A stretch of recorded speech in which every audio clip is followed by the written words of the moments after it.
ശാന്തി ശാന്തി ശാന്തി. അപ്പം നമ്മൾ ഇന്ന് പാലക്കാട് ഗുരുകുലത്തിലെ 23ാം ഗുരുകുല വാർഷികത്തോട് നടക്കുന്ന ഈ മഹനീയമായ ചടങ്ങ് പതിവനുസരിച്ച് ഹോമത്തോടു കൂടിയാണല്ലോ തുടങ്ങിയത്. ഇനി നാരായണ ഗുരു തന്നെ എഴുതി തന്നതും ഗുരുകുലത്തിലും അതുപോലെ ഗുരുവിൻ്റെ പ്രസ്ഥാനങ്ങളിലെല്ലാം തന്നെ ഏത് പ്രധാനപ്പെട്ട ഒരു സംഭവം നടക്കുമ്പോഴും അതിൻ്റെ ആരംഭമായി നടത്തുന്ന ഒരു കർമ്മ പരിപാടിയാണ് ഹോമം എന്നുള്ളത് എല്ലാവർക്കും അറിയുന്നതാണ്. നമ്മളിവിടെ ചെയ്ത ഹോമത്തിൻ്റെ സ്വഭാവം ഒന്ന് പരിശോധിച്ച് നോക്കിയാൽ എത്ര ലളിതമായിരുന്നു ഇതും ഒരു സമർപ്പണത്തിൻ്റെ സാക്ഷ്യം തന്നെയാണ്. പക്ഷേ ഇതിൻ്റെ പ്രത്യേകത മനസ്സിലായില്ലേ? നമ്മൾ ഇന്ന് വൈദികമായ ഏതെങ്കിലും ഒരു ചടങ്ങ് നടത്തണമെങ്കിൽ ലോകത്ത് നമ്മൾ കാണുന്നത് എത്രമാത്രം പരിശ്രമങ്ങൾ, എത്ര ആളുകളുടെ പ്രയത്നം, അതിനെത്രമാത്രം സന്നാഹങ്ങളാണ് അതിന് തയ്യാറാക്കുന്നത്, എന്തെല്ലാം സംഗതികളാണ്. എത്ര ലക്ഷമെല്ലാം പോയി ഇപ്പോൾ കോടിക്കണക്കിന് രൂപയൊക്കെ ചിലവാക്കിയാണ് ഇങ്ങനെയുള്ള കർമ്മങ്ങൾ സാധാരണ നമ്മൾ ആഘോഷപൂർവ്വം നടത്തുന്നത് കാണുന്നത്. ഇത് ആ അതിൻ്റെ ഉദ്ദേശ്യം ഒട്ടും ചോർന്നു പോകാതെ കണ്ടൻറ്റിൽ ഒരു കുറവും വരുത്താതെ ആ തരത്തിലുള്ള ഒരു കർമ്മമാണ് ഇവിടെ നടന്നത്. ഇതിനെ വൈദിക സ്വഭാവമുള്ള ഒരു കർമ്മമായിട്ട് പറയാം. ഇതിനുപയോഗിച്ചത് വേദമന്ത്രത്തിന് സമാനമായ ഒരു മന്ത്രമാണ്, ഹോമമന്ത്രമാണ് ഉപയോഗിച്ചത് എന്നുള്ളതും നമുക്ക് മനസ്സിലാക്കാവുന്നതേ ഉള്ളൂ. ഇതിന് ഉള്ള തയ്യാറെടുപ്പ് ഞാൻ നേരത്തെ പറഞ്ഞില്ല, ഇത്രയും ലളിതമായിട്ടാണ്. ഇതിനുള്ള തയ്യാറെടുപ്പായിട്ട് എന്താണ്? നാം കഴിക്കുന്ന ആഹാരത്തിൻ്റെ ഒരു ഭാഗം അത് ധാന്യമണിയായിട്ട് ആണ് ഇവിടെ നമ്മൾ അർച്ചനയ്ക്ക് ഉപയോഗിക്കുവാനുള്ള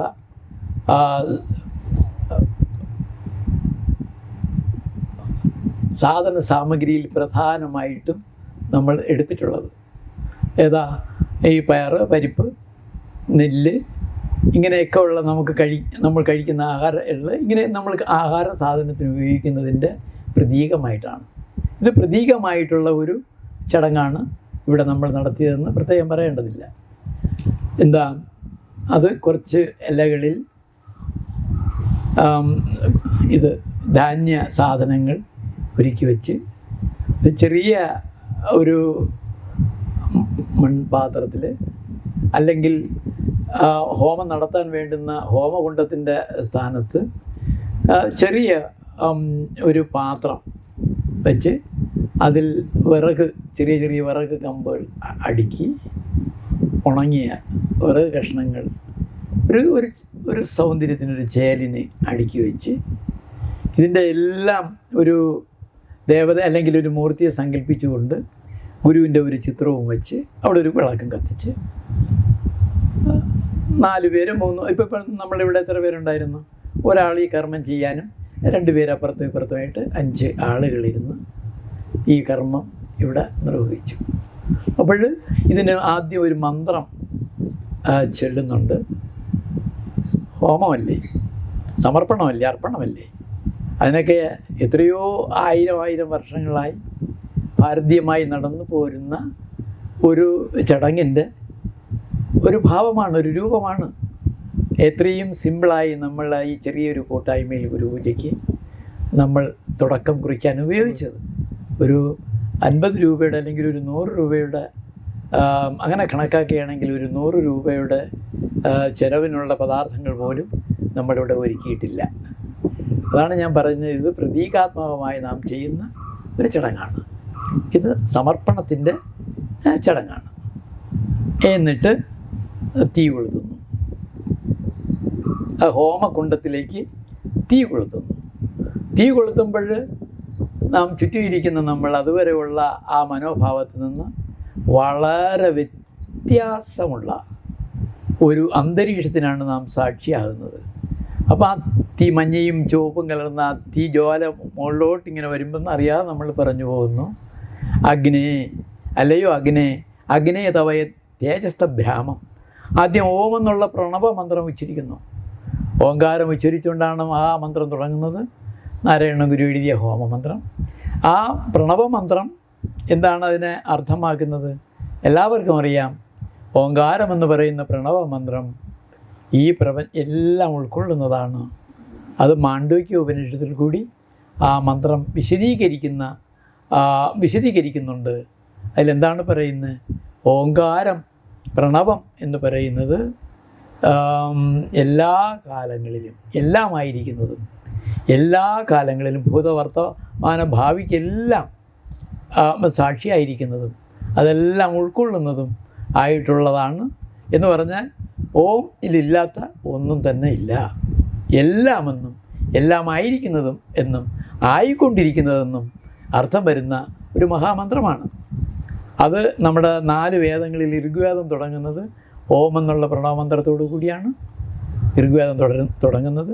അപ്പോൾ ഋഗ്വേദത്തിൻ്റെ വിശദീകരണം മുഴുവനും ഓങ്കാരം എന്ന് പറയുന്ന അതിനെ സംക്ഷിപ്തമാക്കി പറയുന്നതാണ് ഋഗ്വേദത്തിൻ്റെ. അതുപോലെ യജുർവേദം വരുന്നു. ഋഗ്വേദം എന്താണ്? അറിവിനെ പ്രകാശിപ്പിക്കുന്ന വേദമാണ്. ഇർക്കാണ്, വാക്കുകളോട് കൂടിയത്. അതാണ് ആദ്യ വേദമായിട്ട് പറയുന്ന ആദ്യത്തെ. പിന്നെ എന്താ? പിന്നെ യജുർവേദം വരുന്നു. ആ അറിഞ്ഞ അറിവിനെ നാം പ്രയോഗത്തിൽ കൊണ്ടുവരുന്നതിന് വേണ്ടിയാണ് കർമ്മം ചെയ്യുന്നത്. ആ കർമ്മം ചെയ്യുന്നത് ദൈവീകമാകുമ്പോൾ അല്ലെങ്കിൽ ഒരു വ്യക്തി ചെയ്യുമ്പോൾ അത് കർമ്മമാകുന്നു. അതേസമയം അത് അനേകർക്ക് വേണ്ടി അതിൻ്റെ സ്വാർത്ഥത വെടിഞ്ഞ് അത് ചെയ്യുന്ന ആ കർമ്മത്തിൻ്റെ പേര് തന്നെ അത് ഹവിസായി സംഗതി പിന്നെ ലോകത്തിന് അർപ്പിക്കുന്നതായിട്ട് ആ കർമ്മം മാറുന്നു. അപ്പോൾ ആ കർമ്മം യജിക്കുന്നതാവുന്നു. യജ്ഞ സ്വഭാവം ആ കർമ്മത്തിന് വരുന്നു. അപ്പോൾ ഒരു വ്യക്തിയിലല്ല നിൽക്കുന്നത്, അത് ലോകോത്തരമായിട്ടാണ് എല്ലാവർക്കും കൂടി വരുന്ന ഒരു കർമ്മമാണ്. അതുകൊണ്ട് യജുർവേദമായി തീർന്നത്. ഈ അറിയേണ്ടവണ്ണം അറിഞ്ഞ് ചെയ്യേണ്ടവണ്ണം ചെയ്യുമ്പോൾ അതും ഓങ്കാരത്തിൻ്റെ വിശദീകരണമാണെന്ന് മനസ്സിലാവും. അറിയേണ്ടവണ്ണം അറിഞ്ഞ് ഋഗ്വേദം നല്ലതുപോലെ അറിഞ്ഞ് യജുർവേദം അതനുസരിച്ച് അനുഷ്ഠിക്കുമ്പം സ്വാഭാവികമായി ഒരു സമത, ഒരു ആനന്ദം കൈവരിക്കാതിരിക്കില്ല. അറിയേണ്ടതറിഞ്ഞ് ചെയ്യേണ്ടത് ചെയ്യുമ്പോൾ സ്വാഭാവികമായും ഒരു തികവ്, ഒരു സമാനത, ഒരു സമത്വം ഉണ്ടാവും. അതുകൊണ്ട് സമത്വത്തെ കൊണ്ടുവന്ന, സമാനതയെ കൊണ്ടുവരുന്ന, സന്തോഷത്തെ കൊണ്ടുവരുന്ന ആ വേദം സാമവേദമായി. അതുകൊണ്ട് ഈ ഇർക്കിനെ തന്നെ സാമവേദമായിട്ടാണ് പാടാവുന്ന വിധത്തിൽ, ഉദ്ഗീതമായി പാടാവുന്ന വിധത്തിൽ അത് സാമവേദമായി. ആ സാമവേദവും എന്ത് തന്നെയാണ്? ഓങ്കാരത്തിൻ്റെ വിശദീകരണമാണ്. നല്ല മോക്ഷസാധന സാമഗ്രിയായിട്ടുള്ള രഹസ്യങ്ങൾ വെളിപ്പെടുത്തുന്ന ഉപനിഷത്തുകൾ, മാണ്ഡൂക്യ ഉപനിഷത്ത് തുടങ്ങിയ ഉപനിഷത്തുകൾ വരുന്നത് 4ാമത്തെ വേദത്തിലാണ്. പക്ഷേ ആ വേദം 4ാമത്തെ എന്ന് പറഞ്ഞ് മാറ്റാനും പല കാര്യങ്ങളുമുണ്ട്. അതിൽ ഏത് കർമ്മം ചെയ്താലും അതിൻ്റെ പ്രയോജനം സിദ്ധിക്കാതിരിക്കില്ല. വേണ്ടവണ്ണം ഏത് പ്രവൃത്തിക്കും അതിൻ്റെ ഇതുണ്ടാവും. 4ാം വേദം എന്ന് പറയുന്നത് അഥർവ വേദത്തിലാണ് ഈ മനുഷ്യൻ ചെയ്യാൻ പാടില്ലാത്തതും ചെയ്യേണ്ടതും ചെയ്യാൻ പാടില്ലാത്തതുമായ കർമ്മങ്ങളുടെ ഒരു മഹാസംശയമാണ് ഈ 4ാം വേദം, അഥർവവേദം വെളിപ്പെടുത്തുന്നത്. അതിലെ ചില സംഭവങ്ങൾ എടുത്ത് പ്രയോഗിച്ചാണ് ഈ ഭാരതീയ സനാതന തത്വത്തെ തന്നെ അവഹേളിക്കുന്ന പല സംഭവം ലോകത്ത് ഉണ്ടായിക്കൊണ്ടിരിക്കുന്നത് ഇപ്പോഴും. അതുകൊണ്ട് 4ാമത്തെ വേദത്തിന് മുഴുവനും അങ്ങനെ അങ്ങ് സ്വീകരിക്കണമെന്ന് മനസ്സിലാക്കി കളയരുതെന്നുള്ളത് കൊണ്ടാണിത് പറയുന്നത്. അതും ഓങ്കാരത്തിൻ്റെ വിശദീകരണമാണ്. ചുരുക്കത്തിൽ ഓങ്കാരത്തിൻ്റെ വിശദീകരണമായിട്ട് തന്നെയാണ് എല്ലാം പ്രപഞ്ചത്തിൽ നടക്കുന്നതും ഇപ്പോൾ നടന്നതും ഇപ്പോൾ നടക്കുന്നതും എല്ലാമെന്നറിയാം. അങ്ങനെയുള്ള പ്രണവമന്ത്രം ഉച്ചരിച്ചുകൊണ്ട് ഇത് തുടങ്ങുകയാണ്. അഗ്നിയെ ജ്വലിപ്പിച്ചിട്ട് ഓം എന്ന് പറഞ്ഞുകൊണ്ട് അഗ്നിയെ ജ്വലിപ്പിച്ചിട്ട് പറഞ്ഞു, അല്ലയോ അഗ്നേ തവയ തേജസ്ത ബ്രാഹ്മം അധസ്ത്വം പ്രത്യക്ഷം ബ്രഹ്മാസി തുദീയ ഇന്ദ്രിയാണി മനോബുദ്ധിരിതി സപ്തജിഹ്വാഹ ത്വയി വിഷയ ഇത് സമിതോ ജുഹോമി അഹമിത്യാജ്യം ജുഹോമി ത്വംനഹ പ്രസീത ശ്രേയച്ച പ്രയച്ച സ്വാഹ എന്ന് പറഞ്ഞാണ് നാരായണ ഗുരു എഴുതിയ മഹാമന്ത്രം നമുക്ക് തരുന്നത്. ആ തരത്തിലാണ് നമ്മുടെ ഇവിടെ ചെയ്തത്. എന്താണ് അതിൻ്റെ അർത്ഥം? അഗ്നേ തവ തേജസ്ഥ ഭ്രാമം, അല്ലയോ അഗ്നെ, നിൻ്റെ ഈ തേജോരൂപം കണ്ടപ്പോൾ, നീ ഉജ്ജ്വലമായ നിൻ്റെ ഈ ജ്വാലാമുഖത്തെ കണ്ടപ്പോൾ നമുക്ക് പറയാൻ കഴിയുന്നത്, നീ ഞങ്ങൾ അന്വേഷിച്ചു കൊണ്ടിരിക്കുന്ന, ഞങ്ങൾക്ക് കണ്ടെത്താൻ കഴിയാത്ത, ഏവരും അഭിലഷിക്കുന്ന ആ ബ്രഹ്മസ്വരൂപം തന്നെയാണ് ഈ കണ്ണുകൊണ്ട് പ്രത്യക്ഷത്തിൽ കാണാൻ കഴിയുന്നത്.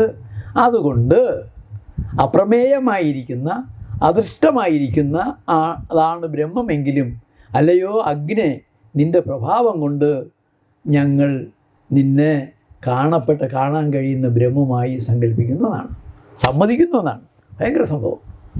അങ്ങനെയാണ് അത് കത്തി വരുമ്പോൾ അങ്ങനെ അത് ശ്രദ്ധിച്ചാൽ അങ്ങനെ അനുഭവം. എന്നിട്ട് പറയുന്നു, നമ്മൾ കാണുന്നത് പോലെയല്ല ഒരു ഋഷി കാണുന്നത്. ഈ ഋഷി സത്യത്തെ ദർശനം ചെയ്യുകയാണ്, കാണുകയാണ് ചെയ്യുന്നത്. നമ്മൾ തീജ്വാല കണ്ടെങ്കിൽ നാരായണ ഗുരുവും ഗുരുവിന് മുമ്പ് വനാന്തരങ്ങളിൽ ജീവിച്ചിരുന്ന ഗുരുവിന് തുല്യരായ ഋഷീശ്വരന്മാരും അഗ്നിയെ ജ്വലിപ്പിച്ച്, അല്ലെങ്കിൽ അഗ്നിയുടെ പ്രഭാവത്തെ അവർ ആസ്വദിച്ചത് നമ്മൾ തീജ്വാല കണ്ടത് പോലെയല്ല. വനാന്തരങ്ങളിൽ ഗുഹാമുഖങ്ങളിൽ രണ്ട് മരം തമ്മിൽ ഒരഞ്ഞ് തീ കത്തിയപ്പോൾ ആ തീയുടെ ജ്വാല കണ്ട് ഋഷീശ്വരന്മാർ അതിൽ കണ്ടത് തൻ്റെ ഒരു പ്രതിരൂപമാണ് ആ അഗ്നേയതയിൽ, ആ അഗ്നി സ്വരൂപത്തിൽ കണ്ടതെന്നാണ്. ഉടനെ തന്നെ ആ ഋഷിമാരിങ്ങനെ പറയും, അല്ലയോ അഗ്നെ, നിനക്ക് ഏതൊരു തേജോരൂപമുണ്ട് അത് ബ്രഹ്മ തന്നെയാണ്, കാണപ്പെട്ട ബ്രഹ്മമെന്ന് പറയുന്നുണ്ട്. അടുത്ത് പറയുന്നു, അഗ്നേ തവ തേജസ്ഥ ബ്രാഹ്മം അതസ്ത്വം പ്രത്യക്ഷ ബ്രഹ്മാസി ത്വദീയ ഇന്ദ്രിയാണി മനോ ബുദ്ധി ഇതി സപ്തജിഹ്വാഹ എന്ന്. എന്ത് രസമാണ്! അപ്പോൾ തന്നെ കാര്യം തന്നെ ഓർക്കുന്നു, എനിക്ക് 5 ജ്ഞാനേന്ദ്രിയങ്ങളുണ്ട്, കണ്ണുകൊണ്ട് കാണാൻ കഴിയുന്നു ഈ പ്രപഞ്ചത്തെ, ചക്രവാളത്തോളമുള്ള വൈവിധ്യമാർന്ന പ്രകൃതിയെ കണ്ണുകൊണ്ട് കാണാൻ കഴിയുന്നു, ഏത് ശബ്ദവും കേൾക്കാൻ കഴിയുന്നു, ഏത് ശബ്ദവും. ആകാശവാണി, വാനടി എന്നൊക്കെ പറയുന്നില്ലേ, അത് എവിടെയും ആകാശമുഖരിതമെന്നാണ് ശബ്ദത്തിന് നാരായണ ഗുരു ആത്മോപദേശകത്തിൽ പറയുന്നത്. ആകാശം ശബ്ദായമാനമാണ്. ആകാശത്തിൻ്റെ ലക്ഷണമായി നാരായണ ഗുരു പറയുന്നത് ശബ്ദത്തെയാണ്. അങ്ങനെ ശബ്ദം കൊണ്ട് അന്തരീക്ഷമാകെ മുഖരിതമാകുന്നത് നമ്മൾ അറിയുന്നു. അല്ലയോ അഗ്നി, നിന്നിലത് കാണുന്നു. അതുപോലെ തന്നെ സ്പർശന സുഖം, ഇന്ദ്രിയങ്ങൾ കൊണ്ട് അറിയാൻ കഴിയുന്ന ഈ എല്ലാമായി തന്നെ ആ പ്രഭാവമെല്ലാം നിന്നിൽ കാണാൻ കഴിയുന്നു. നിനക്ക് 5 ജ്ഞാനേന്ദ്രിയങ്ങളുണ്ട്. ആ ജ്ഞാനേന്ദ്രിയങ്ങളിൽ കൂടി നമുക്ക് വരുന്ന സുഖമാകട്ടെ ദുഃഖമാകട്ടെ ഉദാസീന മനോഭാവമാകട്ടെ, ആ മനോഭാവങ്ങളെല്ലാം ദർപ്പിതമാക്കി തരുന്ന, അനുഭവമാക്കി തരുന്ന മനസ്സും നിന്നിൽ ഞങ്ങൾ കാണുന്നു. മാത്രമല്ല, ഏത് വേണം ഏത് വേണ്ട എന്ന് തീരുമാനിക്കുവാനും ഈ പഞ്ചേന്ദ്രിയങ്ങൾക്ക് ഉള്ളതിനെ അതുപോലെ മാത്രമേ കാണിക്കാൻ കഴിയുള്ളൂ. മനസ്സിന് അതിനെ സ്വീകരിച്ചുകൊണ്ട് അത് ഉളവാക്കുന്ന വികാരം മാത്രമേ ഉണ്ടാക്കാൻ പറ്റൂ. സുഖമെങ്കിൽ സുഖം, ദുഃഖമാണെങ്കിൽ ദുഃഖം, സന്തോഷമാണെങ്കിൽ സന്തോഷം, വേദനയാണെങ്കിൽ വേദന, ഇങ്ങനെ മനസ്സിനും ചെയ്യാൻ പറ്റൂ. അതിനൊരു തിരുത്തൽ കൊടുക്കുവാൻ,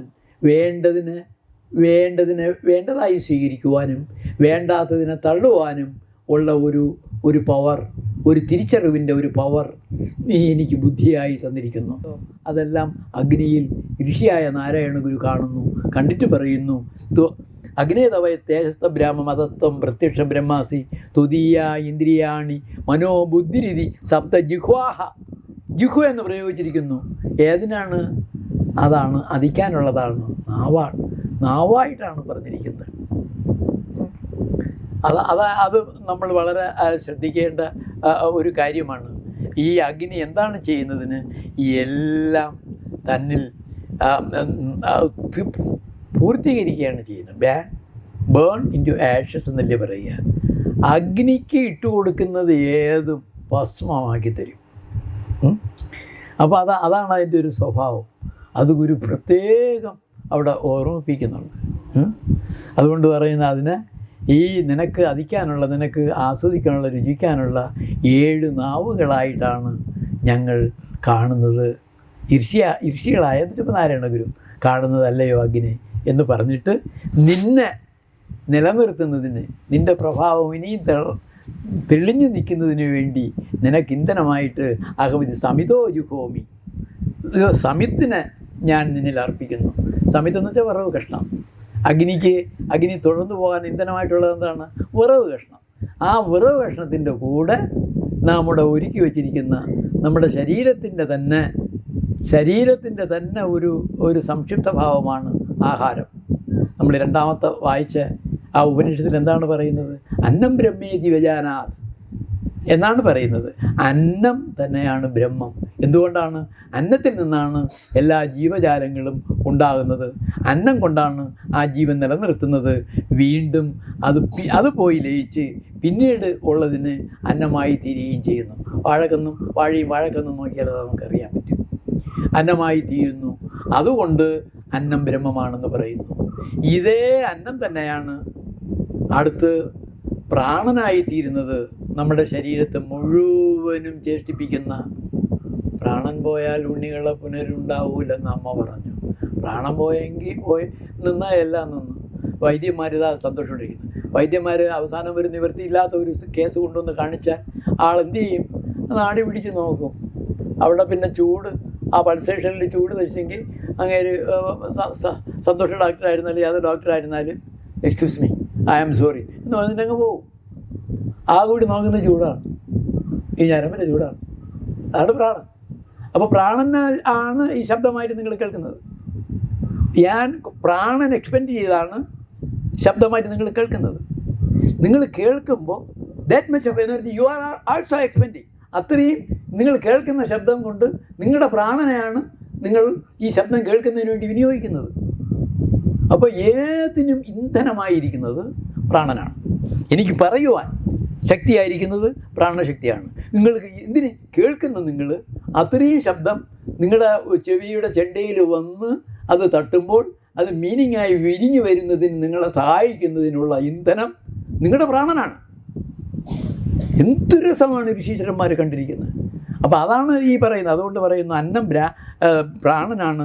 കുറച്ചുകൂടി സൂക്ഷ്മമായ പ്രാണനേക്കാൾ സൂക്ഷ്മമായ അന്നം മനസ്സാണ്, അത് വിജ്ഞാനമാണ്, അത് ആനന്ദമാണ് എന്ന് നമ്മൾ രണ്ടാമത്തെ ഉപനിഷത്തിൽ പഠിക്കുന്നതാണ്. ഇതിനെ എല്ലാത്തിനെയും കൂടി ഇവിടെ നമ്മുടെ ഹോമമന്ത്രത്തിന് നമ്മുടെ സമിത്തിൻ്റെ കൂടെ വരകഷ്ണത്തിൻ്റെ കൂടെ ഈ ആഹാരത്തിനുള്ള നവധാന്യങ്ങളും നമ്മളതിൽ സമർപ്പിക്കുന്നു. അപ്പോൾ ഞാൻ എൻ്റെ പഞ്ചേന്ദ്രിയങ്ങൾ മുഴുവനും നിന്നിൽ സമർപ്പിക്കുന്നു. എൻ്റെ ശരീരമായി തീരാനുള്ള, എൻ്റെ പ്രാണനായി തീരാനുള്ള, എൻ്റെ മനസ്സായി തീരാനുള്ള, എൻ്റെ വിജ്ഞാനമായി തീരാനുള്ള, എൻ്റെ ആനന്ദ സ്വരൂപമായിരിക്കുന്നതിന് തന്നെ നിനക്കായി സമർപ്പിക്കുന്നു എന്നാണ് ഈ സമിത് എടുത്തിട്ടുകൊണ്ട് ഒരു വിറവ് കഷ്ണം വച്ചിട്ട് ഇതെല്ലാം നിൻ്റെ സംവർദ്ധനത്തിന് വേണ്ടിയാണ്. നീ ഇങ്ങനെ എരിഞ്ഞ് പ്രകാശിക്കണം. അതിനുവേണ്ടി ഞങ്ങൾ തരുന്ന ഇന്ധനമാണിത്. സമിതോ ജുഹോമി. എന്നിട്ട് ഇതുകൊണ്ട് തീർന്നില്ല. പരിപൂർണ സമർപ്പണം. എന്നെ തന്നെ ഞാൻ നിനക്കായി സമർപ്പിക്കുന്നു. ഇപ്പം ഞങ്ങൾ എല്ലാവരും കൂടിയാണ്, ഇപ്പോൾ രണ്ടുപേരും ഇരുന്നെങ്കിലും നമുക്ക് എല്ലാവർക്കും വേണ്ടിയുള്ള ഹോമമാണ് അവർ നിർവഹിച്ചത്. അപ്പം നമ്മളെല്ലാവരും തന്നെ ഇവിടെ ഇരുന്ന് ഇത് സംബന്ധിച്ച എല്ലാവരും തന്നെ നമ്മുടെ അഹന്തയെ ഇതാ ചെയ്യുന്നു എന്നുള്ള ആ കർത്തൃത്വത്തെയും അതുപോലെ നമുക്ക് എന്ത് പ്രഭാവമായിട്ട് എടുത്തു കാണിക്കാൻ പറ്റുന്നോ അത് അഹം ഇതി ആദ്യം ജുഹോമി, ഞാൻ എന്നെ തന്നെ നിന്നിലായി സമർപ്പിക്കുന്നു എന്ന് പറഞ്ഞിട്ട് ഈ പുതുവെണ്ണ ഉരുക്കിയ നറുനെയ് നിന്നിൽ ഞങ്ങളെ എന്നുള്ള അർത്ഥത്തിൽ നിന്നിൽ സമർപ്പിക്കുന്നു. ഞാൻ എന്നെയും കൂടി സമർപ്പിച്ചാൽ ഒന്നുമില്ല, അവിടെ നിർത്താൻ വരുന്നു. ഗുരു നിർത്തിയില്ല. ഗുരു ഒരു പ്രാവശ്യം ഇങ്ങനെ ഉണർന്നു വന്ന ഒരു ഋഷിയല്ല, മഹാപരമ്പരയിലെ ഒരു കണ്ണി മാത്രമാണ് നാരായണ ഗുരു. അത് ഗുരു മുകളിലോട്ട് നോക്കുമ്പോൾ അങ്ങനെ തുടങ്ങുന്നു വ്യാസം വരെ. പിന്നെ അതിൻ്റെ അപ്പുറത്ത് പിന്നെ എന്താ, അതിൻ്റെ അപ്പുറത്തും പിന്നെ നമുക്ക് പറയാൻ ഒരു തരത്തിലും നമുക്ക് പറയാൻ പറ്റാത്ത സ്വയംഭൂ ഉണ്ട്. അങ്ങനെ സ്വയമേ ഭവിക്കുന്നതെന്നുള്ള അർത്ഥത്തിൽ മാത്രമാണ് അവിടെ ഒരു രൂപം ഉണ്ടെന്നുള്ളതല്ല അർത്ഥം. ഏതും ഭവിക്കുവാനുള്ള സാധ്യതയായി ഒന്നുണ്ട്. അതിന് ശേഷമാണ് നമുക്ക് വ്യാസനെയും പിന്നെ കാളിദാസ് ഇങ്ങനെയൊക്കെയുള്ള മഹാ ഋഷികളെ നമുക്ക് കാണാൻ കഴിയുന്നത്. അതിൻ്റെ പാരമ്പര്യത്തിൻ്റെ ഒരു മഹത്തായ കണ്ണി മാത്രമാണ് താൻ, ഈ മന്ത്രം എഴുതിയിരിക്കുന്ന താൻ. അല്ലാതെ ഇത് താൻ കൊണ്ടുവന്നതല്ല. ഇത് മഹത്തായ ഒരു പാരമ്പര്യം എടുത്തു കാണിക്കുവാൻ ആണ് മഹാമന്ത്രം എഴുതിയിരിക്കുന്നത്. അതിനെല്ലാം മനസ്സിൽ വെച്ചും കൊണ്ട് പറയുന്നു. ലോക സാധാരണമായ കാര്യം പിന്നെ ഗുരു പറയാണ്. അഹമിതി ആദ്യം ജുഹോമി ത്വം നഹ പ്രസീത പ്രസീത ശ്രേയച്ച പ്രയച്ച പ്രയച്ച സ്വാഹ എന്നാണ്. എന്ന് പറഞ്ഞാൽ നമ്മളിവിടെ ഇരിക്കുന്നത് എല്ലാവരും പിന്നെ ഭഗവത്ഗീതയിൽ കൃഷ്ണൻ ആവശ്യപ്പെട്ടത് ശ്രേയോമാർഗമാണ്. 18 അധ്യായവും വരെ എല്ലാ ധർമ്മത്തെപ്പറ്റിയും കർമ്മത്തെപ്പറ്റിയും ഭഗവാൻ എല്ലാം അർജുനന് വിശദീകരിച്ചു കൊടുത്തിട്ട് അവസാനമാണ് ഈ സംഭവം എടുക്കുന്നത്. അർജുനൻ്റെ മൗലികമായ അവകാശം, ആവശ്യം, ഈ എൻ്റെ ഗുരുനാഥന്മാരുടെ സ്ഥാനത്തിരിക്കുന്ന എൻ്റെ പാട്രിയാർക്ക് എന്ന് പറയാൻ കഴിയുന്ന ഭീഷ്മ പിതാമഹന് എനിക്ക് കൊല്ലേണ്ടി വരുന്നു. എന്നെ ശസ്ത്രവിദ്യ പഠിപ്പിക്കുകയും അടുത്ത് എനിക്ക് വില്ലാളി വീരനാകാനും പിന്നെ ആയോധനത്തിൽ പോരാടുവാനും എല്ലാ ശക്തിയും മന്ത്രവും എല്ലാം എടുത്തു തന്ന ആരാ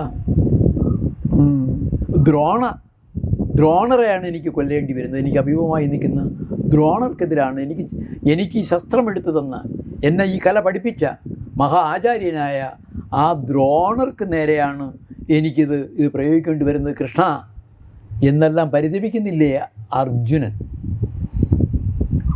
ആ സന്ദർഭങ്ങളെല്ലാം നമ്മൾ ഇപ്പോൾ ഓർക്കണം. അപ്പോൾ അങ്ങനെയുള്ള സാഹചര്യങ്ങൾ വരുമ്പോൾ നമുക്ക് വകതിരിവോടുകൂടി ആ പ്രതിസന്ധികളിൽ നിന്ന് എങ്ങനെ മുക്തനാകാൻ സാധിക്കും, എങ്ങനെ അതെല്ലാം ഗുരു കണക്കിലെടുക്കുന്നുണ്ട്. ഗുരു കണക്കിലെടുത്തിട്ട് ഇഹലോക ജീവിതം എന്ന് പറയുന്നത് നിസ്സാരമല്ല. ഓരോ നിമിഷവും ഓരോ ജീവിക്കും ആ ജീവിതയാത്രയിൽ പ്രധാനമാണ്. അവിടെ ദുഃഖമൊഴിവാകാനും സന്തോഷമുളവാകുവാനും പ്രതിജ്ഞ നിറവേറ്റുവാനും പുതിയ നല്ല പ്രതിജ്ഞയിലേക്ക് വരുവാനും എല്ലാം ഊർജം പകരുന്ന അനുഗ്രഹം അവിടെ നിന്നുണ്ടാകണം. ആ അർത്ഥത്തിലാണ് എന്നുവെച്ചാൽ ഇഹലോക ജീവിതം സന്തോഷവും സമൃദ്ധിയുള്ളതുമായിരിക്കണം എന്നുള്ള അർത്ഥത്തിൽ ഞങ്ങൾക്ക് പ്രേയസിനെ തന്നാലും ഇതാണ് ഇഹലോക ജീവിതം. ഈ ജീവിതം ഓരോ നിമിഷവും വിലപ്പെട്ടതാണ്. അതങ്ങനെ വെറുതെ പറഞ്ഞിട്ട് നമുക്ക് തള്ളാൻ പറ്റില്ല. അത് തരണം. പിന്നെ ഇങ്ങനെ ആടലാം കടലിൽ ഒന്നായി വീണ് വലഞ്ഞാൽ പോരല്ലോ. ഇനി ജനിച്ചും മരിച്ചും ജനിച്ചും ദുഃഖിച്ചും ഇനി അമ്മമാരെ കൊണ്ട് ഇനിയും പ്രസവിപ്പിച്ചും എനിക്ക് വേണ്ടി ഇനിയും ആ ഈറ്റുവേദന അനുഭവിപ്പിച്ചും ഇങ്ങനെ ഇനി നീട്ടിക്കൊണ്ട് പോകണോ? ഇനി അമ്മമാരെ ഇനിയെങ്കിലും അവരെ സ്വതന്ത്രമായി വിട്ടുകൂടെ? ശങ്കരാചാര്യ ചോദിക്കുന്നതാണ്, ഞാനല്ല. ശങ്കരാചാര്യ ചോദിക്കുന്നതാണ്. അപ്പം അതുകൊണ്ട് ഇതിനെ നിന്നെല്ലാം പരിപൂർണമായ മോചനം ശ്രേയസ് തന്ന് അനുഗ്രഹിക്കണമേ എന്നുള്ളതാണ് അവസാനം. അതുകൊണ്ട് പ്രയച്ച അത് തന്ന് അനുഗ്രഹിക്കണം. സ്വാഹ.